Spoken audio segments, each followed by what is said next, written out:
रात के 2 बजे मेरी उम्मी हमारे मुलाजिम को लेकर छत पर जाती थे। मैं बड़ा हैरान होता था कि रात के 2 बजे मेरी उम्मी का मुलाजिम के साथ किया काम था। एक दिन मैंने उन दोनों का पेशा किया। मैंने जब छुप के देखा तो वो मुलाजिम और मेरी उम्मी आपस में सुकून दे रहे हैं।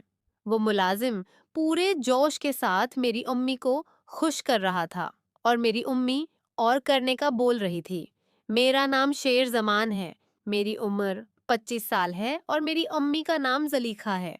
हम पठान फैमिली से ताल्लुक रखते हैं, लेकिन अभी हम कराची में रहते हैं। हमारा घर 2000 गज पर मुश्तमिल था और ये कराची के पोश इलाके में था, क्योंकि मेरे अबू बहुत बड़े बिजनेस में। यूं समझ लो कि जब से मैं पैदा हुआ था, मैं सोने का चमचा मना में लेकर पैदा हुआ था। मैंने अपनी जिंदगी में जो भी ख्वाहिश भी थे, मेरे अब्बा ने वो पूरी की थी। मेरे अब्बा ने मैंने अपनी पूरी जवानी अयाशी में गुजारी थी। बड़ी बड़ी गाड़ियां रखना मेरा शौक था और रात को देर से आना, घर नाइट पार्टी अटेंड करना, ये मेरे शौक थे। मैंने अपनी जवानी में हर तरह के काम किए थे। मेरे आसपास मेरे दोस्त भी ऐसे ही थे। यूं समझ लो कि मेरा एक पूरा गरबा था और मेरी उम्मी बहुत खूबसूरत थे। वो भी सोने से हमेशा लती रहती थी और मेरी उम्मी हमारे घर के वजीर आजम थे। उसका हुक्म चलता था।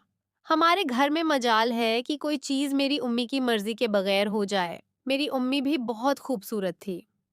जिस तरह मैं पहले बता चुका हूँ कि हम पठान फैमिली से ताल्लुक रखते हैं। मेरी उम्मी देखने में हल्की सी मोटी थी। उनका रंग बिल्कुल दूध जैसा था और उनके बाल भी गोल्डन कलर के थे। और मेरी उम्मी का वजूद अल्लाह ने कमाल का बनाया था। जो भी उसे देखता था तो बस देखता ही रह जाता था। लेकिन मेरे अबू काम की वजह से मेरी उम्मी को टाइम नहीं दे पाते थे। मेरे अबू ने बिजनेस का बहुत बड़ा खड़ा किया हुआ था जिसको संभालने के लिए अबू को दिन रात मेहनत करनी पड़ी थी। वो कभी शहर में रहते हैं, शहर से बाहर वो घर कम ही रहते थे। मैं अपने अबू के बारे में अक्सर सुनता था कि वो भी शौकीन हैं। मेरे अबू ने दबी में भी एक फ्लैट लेके रखा हुआ था, वो भी सिर्फ उस काम के लिए। और महीने में वो एक दिन लाजमी दबी जाते थे। दबी में सिर्फ एक रात रहते थे। शुरू में तो हमें लगता था अपने बिजनेस की वजह से जाते हैं, लेकिन बाद में मुझे पता चल गया था कि अबू वहां पे सुकून लेने जाते थे। वो कभी लाहौर हेरा मंडी में जाते, कभी पेशावर, पूरा पाकिस्तान घूमते रहते हैं। जहां भी उनको हसन की इंतहा इतला मिलते कि फलां जगह हसन है, वो कीमत को नहीं देखते थे। वो उन कामों में लाखों रुपए लिटा दिए थे। जिंदगी उसी तरह चल रहे थे। मेरे माँ बाप की मैं इकलौती औलाद था, मेरे अलावा कोई बच्चा पैदा नहीं हुआ था।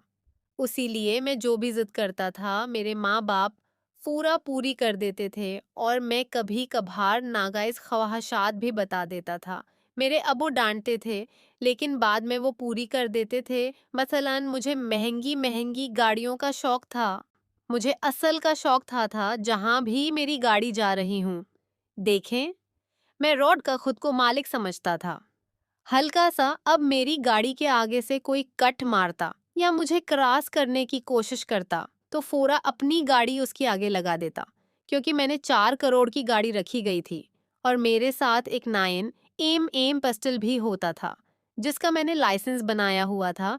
मैं उनको रोक के पिस्टल निकाल लेता था और लोग समझ जाते थे कि मैं किसी अमीर बाप की बगड़ी हुई औलाद हूँ।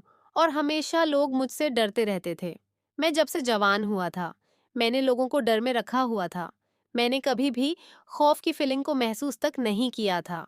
इसलिए बड़े से बड़े बादशाह को मैं अपने सामने नजरिए नीचे करके बात करता था। और मैंने घर पर स्पर बाइक भी रखी हुई थी। कभी कभार शौक ने बाइक लेकर रात को रोड भी निकल जाता था। एक रात का मैं आपको वाकया बताता हूँ। मैं करात में रोड पर बाइक पे जा रहा था, तो मेरे सामने से गाड़ी सफट से गुजरी। उसने भी मुझे कट मारी, लेकिन मेरे सामने एक वाला था। शायद वो कोई गरीब बंदा था, उसकी पुरानी बाइक दे। गाड़ी वाले ने उसको उड़ा दिया। मैंने पासपोर्ट बह दे, मैंने अपनी बाइक एक दिन 30 के सामने जाकर गाड़ी के आगे लगा दे। उस गाड़ी में भी शायद मेरी तरह किसी अमीर बाप की औलाद था। मुझे से बाहर निकला और उसके हाथ में गंदे वाली औरत का टांगों में 3-4 गोलियां दे मारी। और फिर मैंने उससे कहा कि ये शहर है, जंगल नहीं है कि तुम जिसको दिल चाहे अपनी गाड़ी से उड़ा गए और घर निकल जाओगे। वो बंदा वहां पर पड़ा रहा। मैं अगले के घर आ गया था। मुझे पता नहीं था इस बंदे ने मेरी भाई का नंबर नोट कर लिया था, क्योंकि वो भी किसी अमीर बाप की औलाद था। तो मुझे FIR हो गए थे। मेरा बाप बहुत कम था, मैं एक दिन के लिए भी उसके ग्रुप में लोग। अब मैं नहीं गया। मेरे बाप ने बाद में उस केस में कहा कि हमारा मुलाजिम हमारी बाइक लेके गया हुआ था। फिर मेरी जगह हमारे मुलाजिम ने टाइप होता था, उसीलिए खौफ किया होता है। मैंने कभी महसूस नहीं किया था। ये तो हो गया मेरा घर। अब हम आते हैं अपने इस्लाम दर पे। जिंदगी उसी तरह चलते थे। एक रात अचानक मेरी उम्मी के नंबर पे रात को 2 बजे की कॉल आई। वो मेरे अबू के पी के कॉल थे, जो हमारे हिसाब किताब संभालते थे। उसने मेरी उम्मी को बताया कि हमारे साथ हाथ आया है और फलां अस्पताल में है। हम लोग वह सूरत से गाड़ी निकाली, अस्पताल जाके पहुंचे। जैसे ही हम हो सकता अस्पताल पहुंचे, मेरे अबू ने दम तोड़ दिया था। मेरी उम्मी वहां रोने लगी। मैं भी काफी इब्तदा, क्योंकि जिस तरह का बताया कि मैं एक औरत की औलाद था। इतना बड़ा बिजनेस, इतना बड़ा अंपायर अब मेरे कमजोर बदन पर आ गया था, जो कि कभी भी मैंने सोचा भी नहीं था। हम अपने अबू के डेढ़ लेकर पशावर अपने गांव चले गए थे। वो आप हमारे बहुत अच्छे रिश्तेदार हैं। मेरे दादा वाले वही वहां पे भी हमारे बड़ी हुई निगाहदार होते थे, नौकर चाकर होते थे। पशावर में 1 महीना है और माँ बेटा वापस कराची अपने बंगले में आ गए। शुरू में मेरी उम्मी करने में चले गए थे और मैं बेटियों के हमारी जिंदगी एक दिन बदल गए थे। 1 महीना पशावर है, 1 महीना कराची। मेरे अबू का पर्सनल वकील और पैसा आया। उसने मुझे तमाम बिजनेस की डिटेल बताएं और मेरे आका की जहां जहां पर प्रॉपर्टी थे की तफसीलात बताएं। ये ना चाहते हुए बेचैन के मानी कारोबारी जिंदगी कभी नहीं गुजारते थे। हमारे आफस में सबसे खूबसूरत लड़कियां भी थे, क्योंकि मैं देखने में गदलिकंग था। मेरा कादरी बहुत बड़ा था, मैं हैंडसम था। हमारी नस्लें ऐसे थे। हमारे नस्ल के मर्द और औरत बहुत खूबसूरत होते थे, तो आफस की लड़कियां मुझे देखती रह गई। एक तो मेरा असिस्टेंट, एक तो मेरा एस्टेट्स। दूसरी मेरी खूबसूरती में गया था कि यहाँ पर जिस तरह का माहौल चाह रहा था वही माहौल था। अब मैंने सोचा कि पहले दुनिया वो आखिरत में किसी लड़की को लिटा देता हूँ।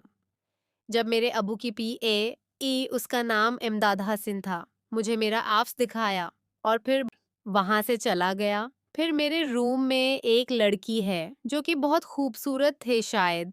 वो कराची की उर्दू स्पीकिंग मुझे कहने लगे, आपके वालिद का सुनकर बहुत अफसोस हुआ। मुझे अपने वालिद का गम था। सिर्फ इस चीज का कामयाब कारोबार कैसे संभालोगा, उसके अलावा मुझे मेरे वालिद के मरने पर कोई अफसोस नहीं था।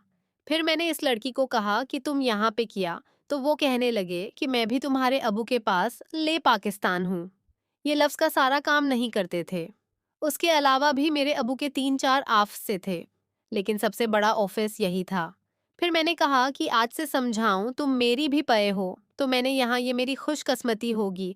मैं आपकी PA बना, उसका नाम हुआ था। मैंने कहा मैं उसके बारे में ज्यादा मालूमात नहीं है, तो इसलिए तुमने मेरी हेल्प करनी है। अब मैं ये सोच रहा था कि जो पहले ही दिन में अपने ऑफिस में महोश का काम उतारूं, और फिर मैंने उसे बातों ही बातों में कहा कि बदले में जो तुम चाहोगे मैं तुम्हें। वो हो गंगा वो कहने लगे, शेर जमान आप बेफिक्र हो जाएं, मुझसे जो होगा मैं आपकी हेल्प करोगी। फिर मैंने उसे कहा कि मैं वैसे आपको एक बात बोलूं, आप बुरा तो नहीं मानेंगी। मुझे लड़कियों को अपनी बातों के जाल में फंसाने का इल्म था। मैंने कहा मैं उसको बहुत खूबसूरत हो, तो शर्माने लगे।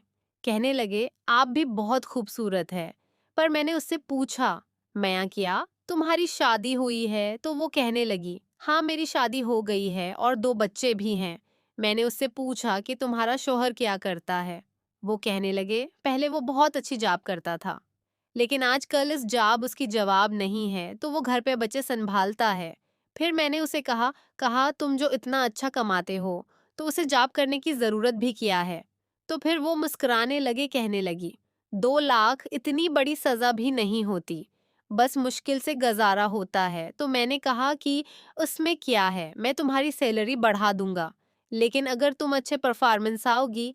तो वो कहने लगी, मैं ने तुम्हारे अबू को बहुत अच्छी परफॉर्मेंस दिखाई थी, लेकिन उन्होंने मेरी सैलरी नहीं, बट मैं समझ गया था कि वो किसकी बात कर रही थी।